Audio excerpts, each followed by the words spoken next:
My dear friends and my viewers, आज जिस topic के बारे में मैं बात करना चाहता हूँ वो बहुत ही इम्पॉर्टेंट, तमाम मसीहों के लिए बहुत ही वो इम्पॉर्टेंट है। आज का जो पैगाम है, आज का जो मैसेज है वो बहुत ही ज़्यादा इम्पॉर्टेंट है तमाम मसीहों के लिए। ये बहुत ही, मैं समझता हूँ कि ये ऐसा दिन है जो कि मसीहत की कहानत का भी आगाज़ हुआ। आज मैं जो बात करने को हूँ वो पाक जुमेरात की है, जिसको हम होली थर्सडे कहते हैं। होली थर्सडे से मैं थोड़ा सा ये बयान करना चाहता हूँ, ये होली वीक जिसको कहते हैं उसी के अंदर ये पूरा मसीहों के लिए, जो कि जब 40 रोज़े जब रखते हैं, आखिरी जो हफ्ता है इसे होली वीक कहते हैं, पाक हफ्ता। इस पाक हफ्ता में जो आगाज़ होता है वो पाम संडे से आगाज़ होता है, और पाम संडे जो है खुदा यीशु मसीह का यरूशलेम में दाखिला होना, और ये दाखिला होना यानी कि खुदा यीशु मसीह जो है यरूशलेम में दाखिल होते हैं। और उसी हफ्ते में, पाक हफ्ते में, ये पाक जुमेरात भी होती है। इसका दूसरा जो है गुड फ्राइडे को, ये भी एक मसीहों के लिए बहुत बड़ा त्यौहार है, बहुत बड़ा दिन है, और बहुत बड़ी एक, मैं जब इसके बारे में बयान करूंगा तो आपको पता चलेगा कि ये क्या है। लेकिन इसके बाद रेज़रेक्शन है, खुदा यीशु मसीह का जी उठना। आज जो मैं भी बात करने को हूँ वो है होली थर्सडे।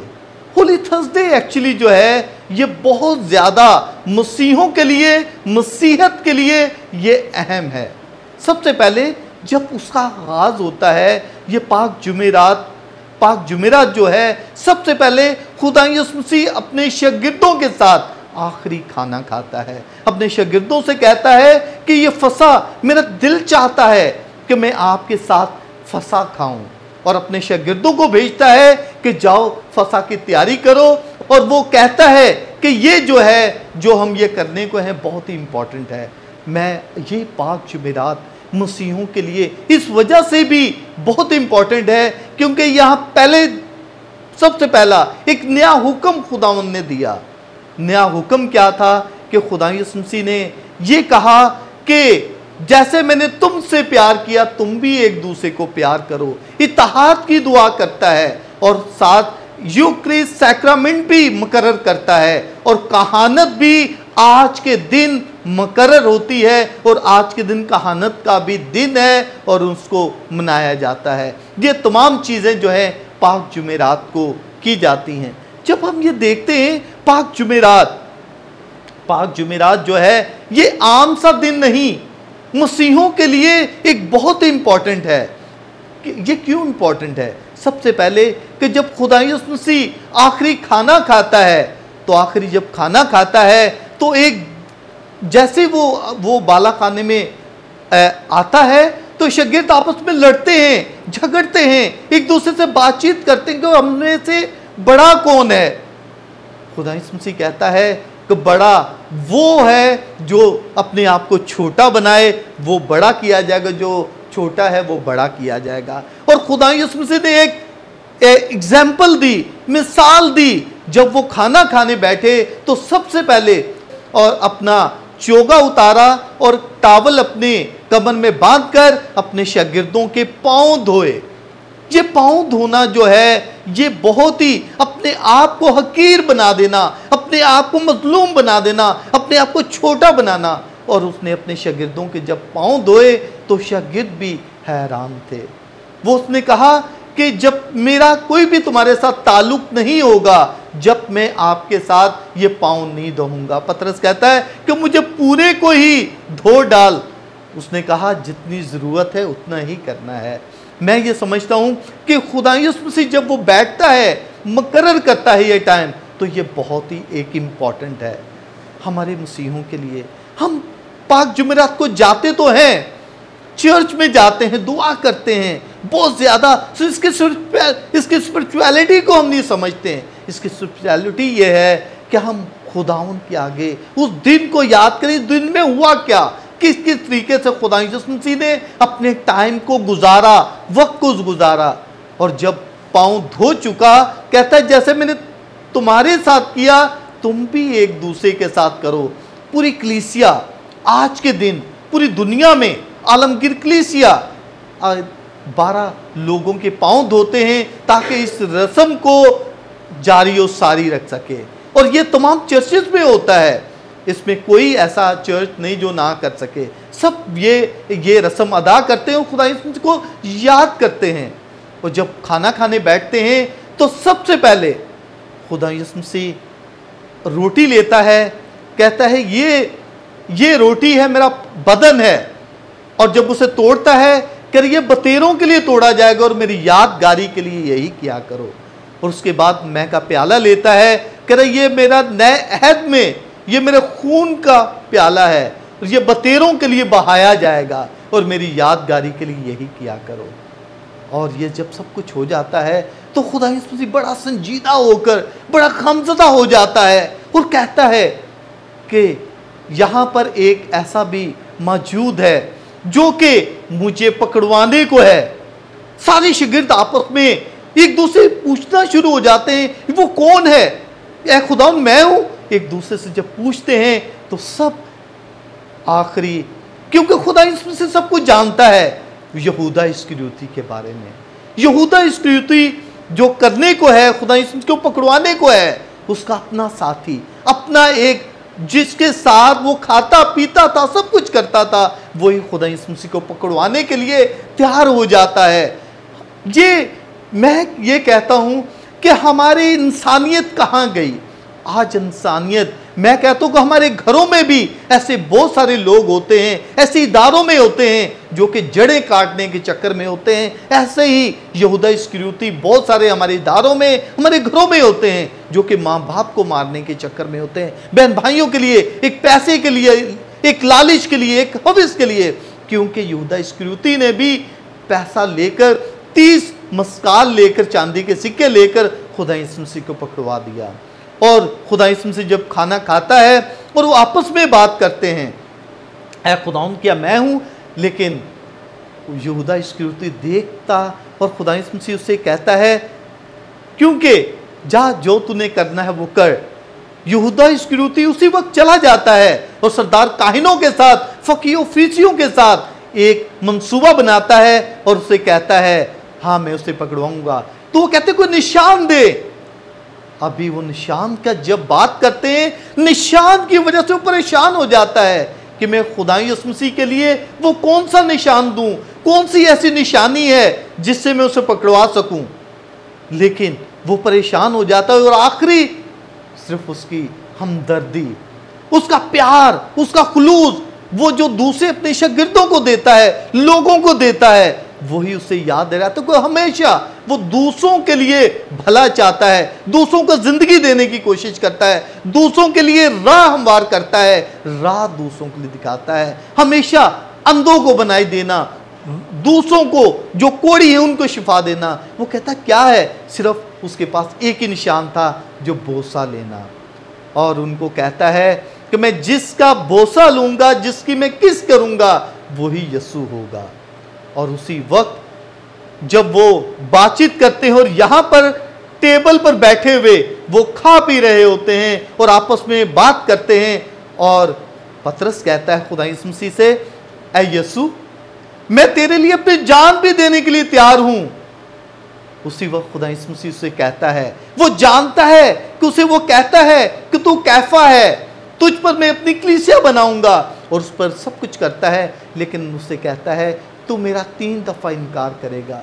ये इस वजह से हुआ कि जो पेशन गोइयां हुई, खुदा का जो मंसूबा था, ये सब कुछ हो, इसलिए ये सब कुछ हुआ। और उसने बड़े प्यार से खुदा यीशु मसीह ने कहा तू मेरा 3 दफा इनकार करेगा।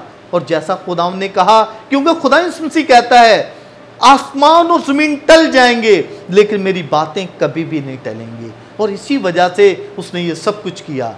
तो गत्समनी बाग की तरफ फ्रोमा दमा हो जाते हैं।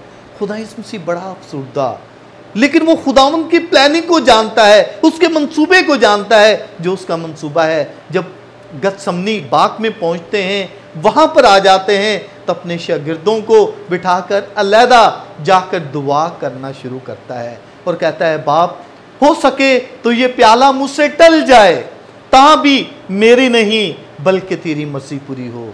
फिर उसके बाद अपने शागिर्दों के पास आता है और अपने शागिर्दों को कहता है कि जागो, क्योंकि मेरा पकड़वाने वाला नजदीक है। फिर वो जाकर दुआ करता है, ऐ बाप, वो कहता है, बाप मेरी रूह तो तैयार है लेकिन जिस्म कमजोर है। फिर दोबारा उसके जो पसीना है वो खून की बूंदों की मानद वो टपकता है। उसका खून जब गिरता है फिर दोबारा अपने शागिर्दों के पास आता है और तीसरी दफा फिर आता है दुआ करने के बाद। फिर कहता है सोते रहो।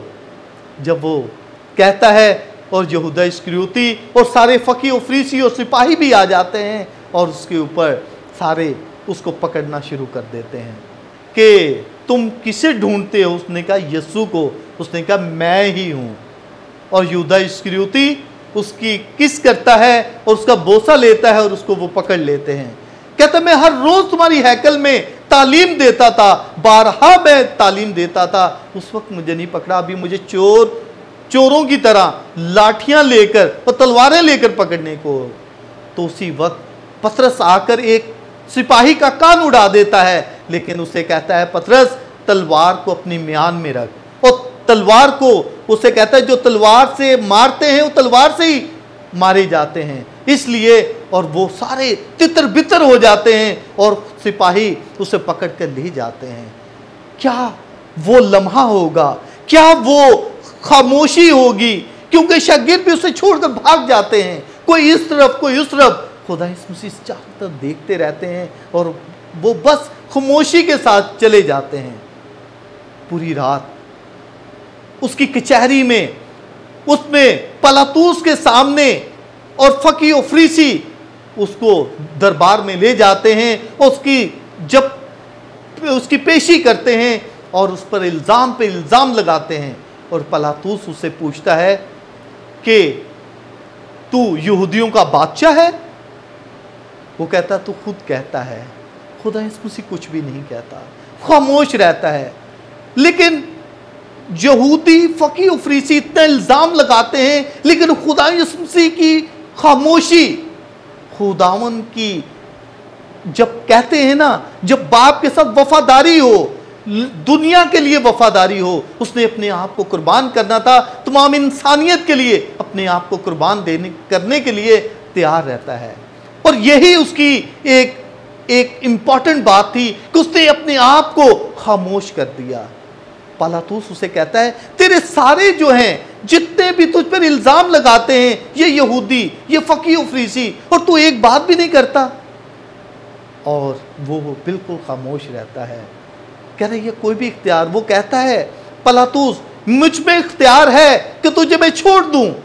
वो कहता है ये इख्तियार जब तक तुझे ऊपर से इख्तियार नहीं होगा तू कुछ भी नहीं कर सकता। और यही इख्तियार जो है खुदावन का यही है। और इसी लम्हा में एक साइड में पतरस भी वहां पर पहुंच जाता है और वहां पर 3 दफा इनकार करता है और वहां पर खुदा यीशु मसीह पर कोड़े मारे जाते हैं, उस पर इल्जाम लगाए जाते हैं। और वो एक दफा इनकार करता है, फिर दूसरी दफा इनकार करता है, तीसरी दफा जब इनकार करता है तो वो देखे लम्हा उसमें क्या हिम्मत थी। और वो ऐसा कि जिस पर खुदा कलीसिया बनाने की बात करता है, वो वहां पर जब आता है तो उसी वक्त खुदा यीशु मसीह खामोश हो जाता है।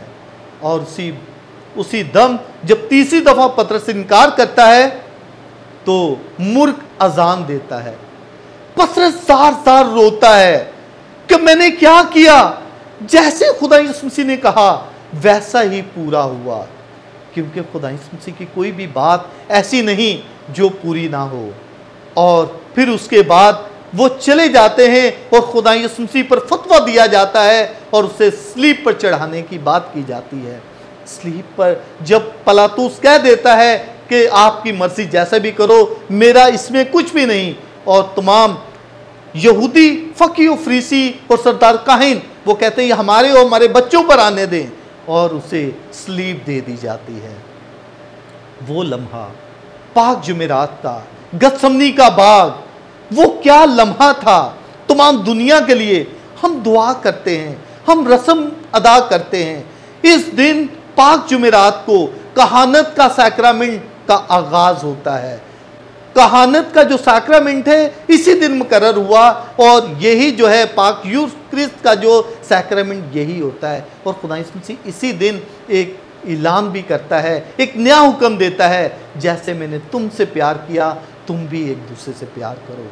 पाक जुमेरात को ये तमाम बनीनो इंसान के लिए खुदावंद ने जो कुर्बानी देने के लिए अपने आप को पेश किया, ये हमारे लिए बहुत ही इंपॉर्टेंट है। मैं समझता हूं कि हमारी जिंदगी में ये बहुत ही इंपॉर्टेंट लम्हा होना चाहिए। हम यहूदा इस्करियोती की तरह ना बने, जहां पर भी हम होते हैं हम ऐसा किरदार अदा ना करें, बल्कि हम ये देखें कि हमें डिफरेंट होना है, अपने आप को इकरार करना है कि जो मैंने किया वही मेरे लिए बेहतर है। इत्तेहाद के लिए, अमन के लिए दुआ करने की ज़रूरत है, ताकि हम एक दूसरे के साथ अमन और सुलह और सलामती के साथ रहें। यही एक मैसेज है पाक जुमेरात का जो हमें मिलता है कि खुदा यीशु मसीह ने पाँव धोए ताकि हम भी एक दूसरे के लिए बड़ा नहीं बल्कि छोटा अपने आप को समझें, एक दूसरे की खिदमत करने वाले बन सकें, अपने घर वालों की, अपने जहाँ पर इदारे हैं उन पर, और दूसरे लोगों के लिए हम एक अच्छा सबक, एक अच्छा नमूना बन सकें। हम दूसरों के लिए रास्ते हमवार करें, ना कि दूसरों की जड़ें काटने वाले बन सकें। हमारे लिए ये मैसेज है, ताकि हम दूसरों के लिए अमन, सुलह और सलामती का गहवारा बन सकें, ना कि दूसरों के लिए अजियत का बाइस बने। Okay my dear friend, thank you so much. God bless you.